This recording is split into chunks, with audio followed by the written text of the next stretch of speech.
And we are back here on the GSMC Baseball Podcast. And for the third part of the show, we are going to now talk about Japanese star pitcher Yoshinobu Yamamoto. And we'll talk about the updates regarding him and where he could possibly sign in the offseason. So obviously, he's one of the big free agents on the market now that he was posted recently. Obviously,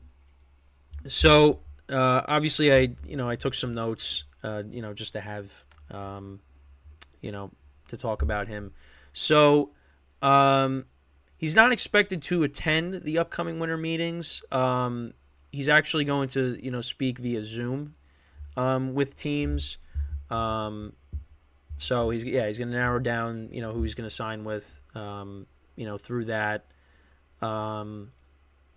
25 years old, of course. He has until January 4th to sign with an MLB team, which is 45 days. We'll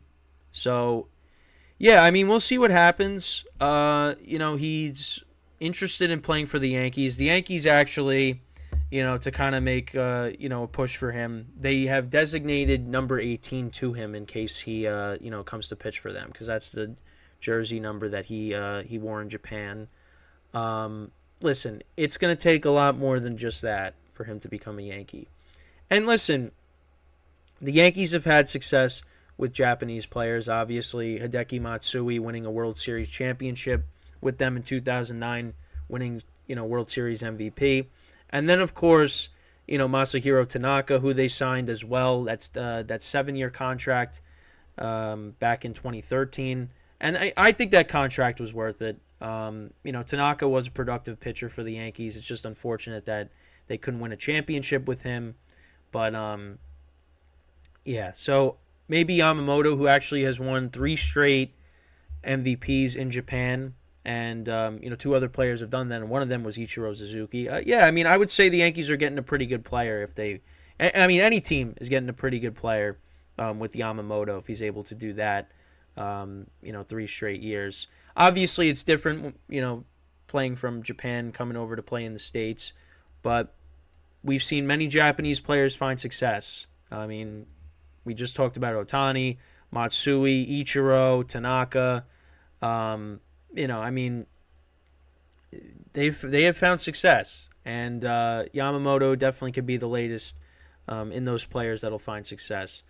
He also talked about how he would like to play with maybe other Japanese players. So obviously there is Ohtani. You also got Masataka Yoshida, who was a Rookie of the Year candidate on the Red Sox. So, maybe the Red Sox could swoop in and get him, because the Red Sox could definitely use some help in their rotation as well. His agent, Joel Wolf, said that 10 to 15 teams have shown interest in Yamamoto. Obviously, one of the big showcases was he did pitch in the World Baseball Classic. You also had that picture of Brian Cashman, in Japan watching Yamamoto pitch as well. So listen, a lot of teams, just like Ohtani, a lot of teams are going to be in on Yamamoto as well. So he is expected to receive a contract exceeding the record deal that Tanaka had, which was the $155 million deal given to Tanaka by the Yankees. So MLB Trade Rumors predicts a potential 9-year, $220 million deal for Yamamoto. So we'll see. Obviously with the Yankees, they could use Yamamoto, I would say, in their rotation. Because outside of Garrett Cole, it's a lot of question marks. Because Nestor Cortez dealt with injuries last year. Carlos Rodon, he was injured too to start the year, and then when he came back, he wasn't effective. So, I would, and then Clark Schmidt did pitch, made pretty much all of his starts, but he was, he's okay. If you bring in Yamamoto and he's everything as advertised, you got a great 1-2 punch between him and Garrett Cole. Now Rodon could have a bounce back year, but I'm not. Right now, I'm not confident in that. He's got to work his way back to, giving me confidence in him, because right now it's at a low point. So MLB did list like the top 5 teams that maybe could land him. The Yankees, the Mets, the Red Sox, the Dodgers, the Cubs. The Cubs are in on a lot of big free agents. So, we'll see if they actually end up with any of them. I mean, the Red Sox, they got Yoshida, and like I said, that could definitely help them out. You got the Yankees, the Dodgers, and the Mets who all have money to spend. And for the Mets, I mean, I think the Mets need Yamamoto more than the Yankees, because the Yankees have Garrett Cole. The Mets, Kodai Senga is a good pitcher, but you want to add somebody else, because Garrett Cole just won the Cy Young. But Kodai, no disrespect to Kodai Senga, but the Mets, I think, definitely need to add another starter. And if Yamamoto is everything that he's advertised to be, I mean, the Mets will have a nice 1-2 combination with him and Senga at the top. And again, Senga's from Japan as well, so that's just another thing that could favor the Mets and them trying to lure him there. And of course the Dodgers, they got the money for it. You saw in the postseason last year, the rotation was kind of an issue. Their starters did not pitch well. Obviously, Clayton Kershaw is getting older. He's not the same pitcher he once was. So, the Dodgers, they got to, figure out their rotation. I mean, they should be getting Walker Buehler back. So you have him back. But, yeah, I mean, the Dodgers could definitely use another starter as well. The Cubs, I mean, how Justin Steele pitched last year, you bring in Yamamoto. Again, that's another nice 1-2 combination. So, again, like Ohtani, it's a wait-and-see approach. For me, I'm hoping that he ends up on my team, but it's going to be tough because, like I said, I mean, there's 10 to 15 teams in on him. Like I said, he's meeting virtually with these teams, so only time is going to tell. And I think, like I said too, he's going to take his time. I mean, because it's a big decision, and we got a month before that negotiating period ends, which he's going to get signed by somebody. It's just a matter of, like everybody else, this offseason, who is it going to be? Who is it going to be? And I have no idea. I mean, I could tell you again. Tell you the teams that have interest in him, but now it's just a matter of who is that going to end up being. So I don't know. But it's going to be again. I mean, Ohtani might be the domino that fall. The first domino that falls, and then everything else falls after that. And maybe Yamamoto ends up with Ohtani on the Dodgers. And I know many people would be happy about that. But yeah, the Dodgers are a team that that's nobody really wants to see the big free agents go to. But I mean, they got Mookie Betts there, they got Freddie Freeman there, but they've fallen short. Another first round exit, second round exit, I guess. Getting swept by the Diamondbacks, which still don't know how that happened, but hey, it did. And you got to give the Diamondbacks credit, of course, but.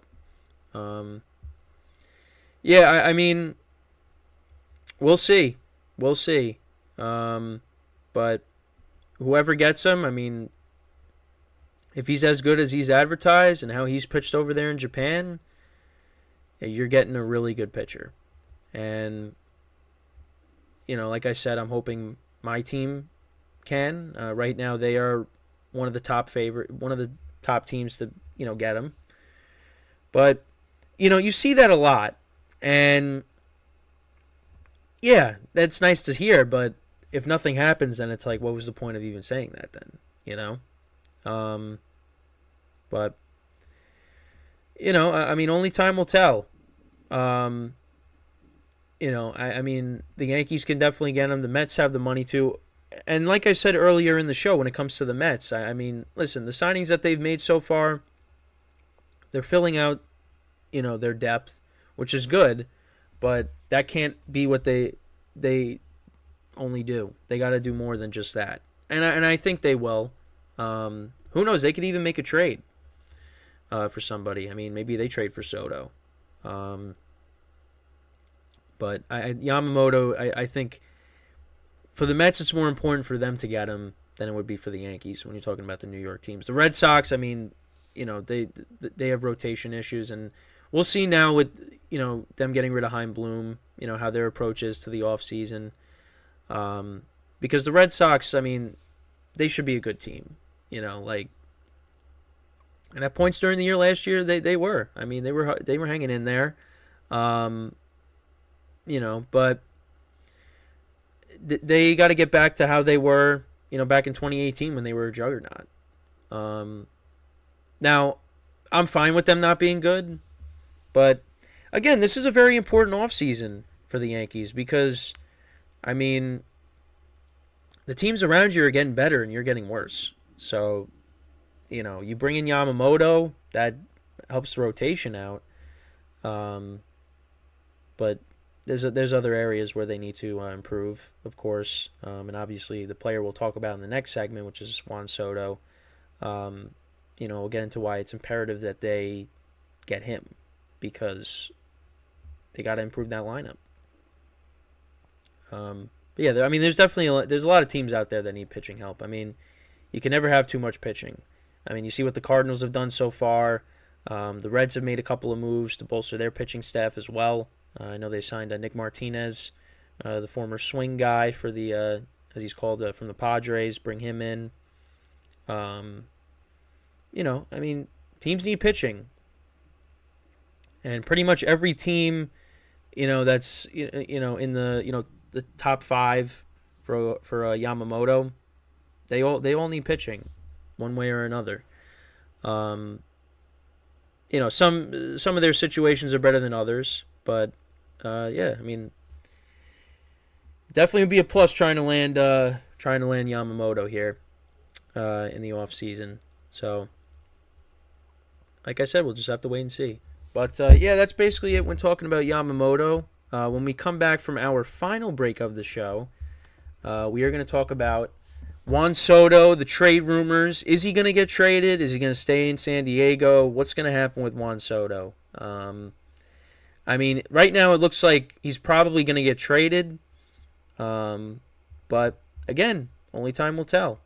So that'll be what we talk about on the when we come back from our final break of the show. So, with that being said, stick around, and we'll be right back here on the GSMC Baseball Podcast.